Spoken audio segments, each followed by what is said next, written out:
I say that like something like the term vlogger or beauty vlogger or blogger in my case, or whatever it might be, it feels like a sullied term. And part of that, I think, is because a lot of people have zero understanding of what that entails as a career, but also because, to your point, like a lot of people, I feel the second they get even an inch away from that, want to completely disavow it. And I remember this year at VidCon, I saw someone on Twitter, and I actually don't even remember who it was, but it was one of the big OG YouTubers writing something, like tweeting something about how like,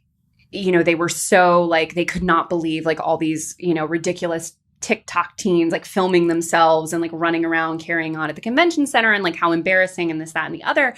And I remember thinking to myself at that time, like, do you know how people looked at you when you were, you know, a 17-year-old recording yourself and uploading yourself in your bedroom, and how people would have probably said the exact same thing about you, and now look at what you've accomplished as a result? And it really made me wonder, like, how do you feel capable of both growing past that label and redefining it, but also not crapping on it or not feeling like you have to escape what it used to mean or what it might mean to someone else? When I look at my career, I try to look at it in its entirety. And, you know, when I started, this wasn't an industry. You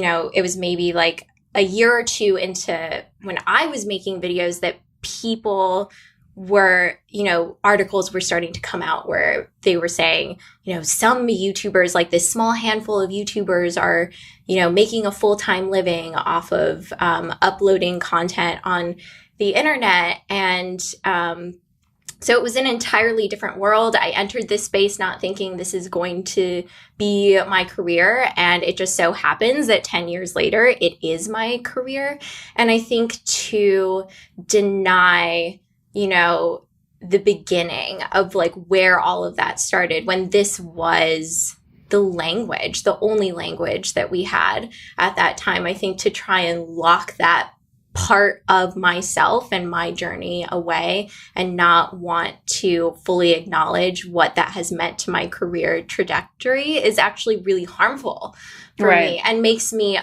it puts me in a place of fear. And so I'm welcoming to the label YouTuber and beauty vlogger because, you know, I have been those things. And in a lot of ways, I still am those things, even as my career changes and maybe other labels, you know, I'm adding on to that, but that still is a part of where I've come from. And I don't want to deny that.